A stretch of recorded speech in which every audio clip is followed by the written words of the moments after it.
21 नवंबर को अमेरिका की एक अदालत में गौतम अडानी पर घूसखोरी के आरोप क्या तय हो गए। उनकी कंपनी का फ्लैगशिप शेयर 2539 से 2160 पर आ गया। मतलब एक दिन में 14.92% की गिरावट हुई। समूह को अपना 20,000 करोड़ का बॉन्ड इश्यू भी रद्द करना पड़ा। सुबह से दोपहर तक में अडानी समूह की मार्केट वैल्यू $27 बिलियन या कहें कि 2,27,000 करोड़ नीचे आ गई। इसी अडानी समूह को लेकर 22 नवंबर को भारत के सोशल मीडिया स्पेस में ट्रेंड हुआ, I stand with Adani. X पर एक तबका लिख रहा है कि अडानी के खिलाफ इस कथित साजिश में वो अडानी के साथ खड़े हैं और अपील जारी कर रहे हैं कि लोग अडानी समूह के शेयर दोबारा खरीदें। घूसखोरी का आरोप लगने के अगले दिन अडानी समूह के 11 में से 9 शेयर वापस से ऊपर उठने लगे।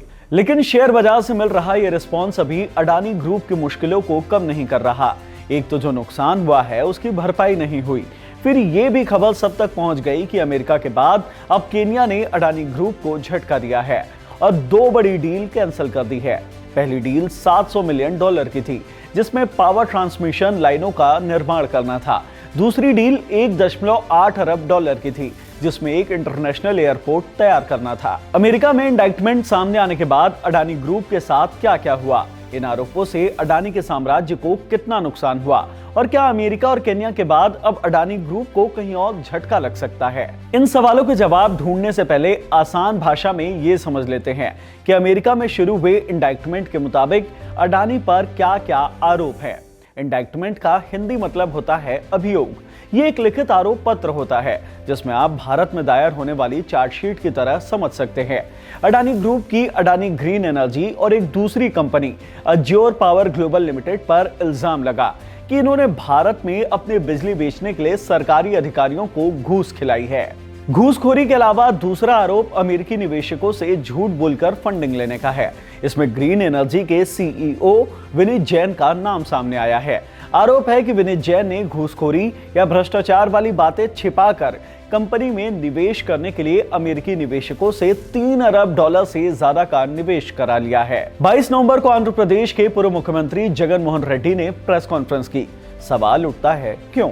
दरअसल सीन ये है कि घूसखोरी के इल्जामों में सबसे बड़ी बात यही है कि गौतम अडानी 2021 के अगस्त से नवंबर के बीच आंध्र प्रदेश के एक वरिष्ठ अधिकारी से मिले और उसे लगभग 1,750 करोड़ की घूस की पेशकश की थी। इल्जाम है कि इन्हीं मुलाकातों के बाद आंध्र की बिजली वितरण कंपनियों ने solar energy corporation of India SECI के साथ बिजली खरीद का समझौता किया। अब ये जो SECI है उसने बिजली खरीदी अडानी और अज्योर से। अगस्त नवंबर 2021 के दरमियान जब ये सब कुछ हो रहा था तब आंध्र के मुख्यमंत्री थे Jagan Mohan Reddy. BJP IT cell के मुखिया अमित मालवीय ने भी इस बात को रेखांकित किया था। तो YSRCP ने इन आरोपों के जवाब में एक बयान जारी किया। कहा कि आंध्र सरकार ने अडानी या किसी दूसरी कंपनी के साथ करार नहीं किया। जो भी करार हुआ वो SECI के साथ हुआ, जो भारत सरकार की कंपनी है, और करार को केंद्र के सेंट्रल इलेक्ट्रिसिटी रेगुलेटरी कमीशन ने भी अप्रूव किया था। इसलिए इंडाइक्टमेंट में सामने आए आरोप में कोई दम नहीं है। जगन मोहन रेड्डी की पार्टी ने यह भी कहा कि आंध्र अपने यहाँ किसानों को बड़े पैमाने पर निःशुल्क बिजली देता है, जिसके लिए सरकार सब्सिडी देती है। लेकिन पूर्ववर्ती सरकारों के लिए फैसलों के चलते किसानों को दी जाने वाली बिजली ₹5.10 प्रति यूनिट के दर से मिल रही थी, जिससे सब्सिडी का बोझ बढ़ गया था। इसलिए सरकार ने नवंबर 2020 में सौर ऊर्जा प्लांट लगाने का ठेका निकाला, लेकिन इसमें अड़चनें आ रही थी। इसके बाद आंध्र को SECI से 7,000 मेगावाट बिजली सप्लाई का ऑफर मिला, जिसकी दर थी ₹2.49। इसके बाद सरकार ने ये डील की।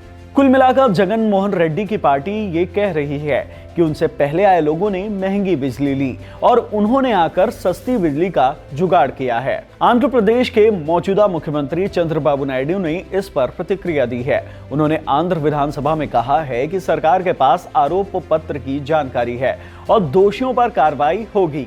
पूर्ववर्ती जगन सरकार पर लगे आरोपों से आंध्र की ब्रांड इमेज पर असर पड़ा है। अब लौटते हैं इंडाइक्टमेंट पर। इन सबके पीछे अमेरिका का एक कानून है, नाम है FCPA यानी फॉरेन करप्ट प्रैक्टिसेस एक्ट। इसके तहत जो कंपनियां अमेरिका के स्टॉक एक्सचेंज में लिस्टेड होती हैं, उन पर कई तरह के निर्देश लागू होते हैं।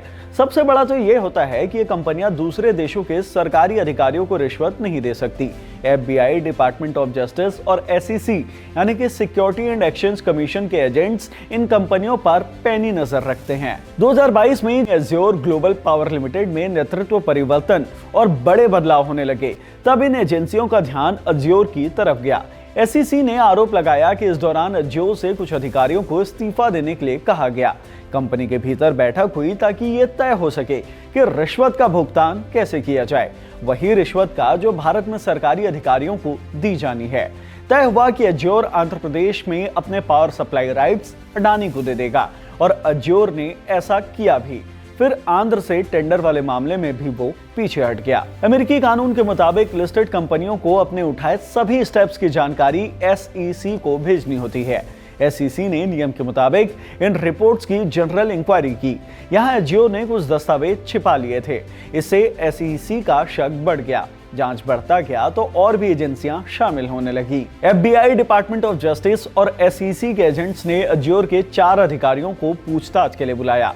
आरोप लगा कि इन्होंने भारत के प्रोजेक्ट से जुड़े सभी ईमेल्स, मैसेज और दूसरे डेटा को डिलीट कर दिया है और गौतम अडानी को बचाने की कोशिश कर रहे हैं। इंडक्टमेंट के मुताबिक सिरिल कैबनीज, सौरभ अग्रवाल, दीपक मल्होत्रा और रुपेश अग्रवाल इसमें शामिल थे।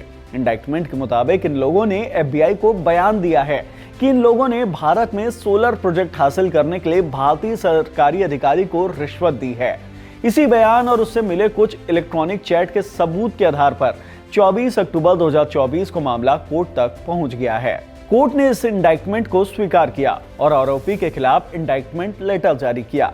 अमेरिकी कानून के मुताबिक अगर कोर्ट या ज्यूरी इंडाइटमेंट लेटर जारी करता है तो स्वतः गिरफ्तारी वारंट जारी हो जाता है। लेकिन इसका मतलब ये नहीं है कि गौतम अडानी की अब गिरफ्तारी हो जाएगी या फिर अमेरिका उनके प्रत्यर्पण की मांग करने लगेगा। सुप्रीम कोर्ट के वकील विराग गुप्ता से हमने इस बारे में बात की। विराग गुप्ता ने अमेरिका में होने वाले आगे के कानूनी प्रोसेस को लेकर बताया कि इंडाइटमेंट के बाद अब आरोपी पक्ष को वकील नियुक्त करने का मौका दिया जाएगा। वो सबूतों के साथ साथ अपना पक्ष कोर्ट के सामने रखेगा। अमेरिका अभी गौतम अडानी या गौतम अडानी के भतीजे के प्रत्यर्पण की मांग नहीं कर सकता, क्योंकि अडानी अभी आरोपी हैं। जिस दिन वो दोषी साबित हो जाएंगे उस दिन अमेरिका के पास इसका अधिकार मिल जाएगा। इन सभी मामलों में अभी महीनों का वक्त लगने वाला है। रही बात अडानी समूह के पक्ष की, तो उन्होंने कहा है कि उन पर लगे आरोप निराधार हैं और वो कानूनी रास्ते तलाश रहे हैं। एज्योर पावर ने भी कहा है कि जिन लोगों के नाम लिए गए हैं वो काफी पहले एज्योर से अलग हो चुके हैं। इस वीडियो में इतना ही। मेरा नाम हिमांशु है और अगर मेरी ये स्टोरी आपको पसंद आई हो या इससे मिली जानकारी आपको ज्ञानवर्धक लगी हो तो आप हमारे चैनल खबरगांव के साथ जुड़ जाइए। हम ऐसी स्टोरी रोज आपके लिए लेकर आते हैं। धन्यवाद।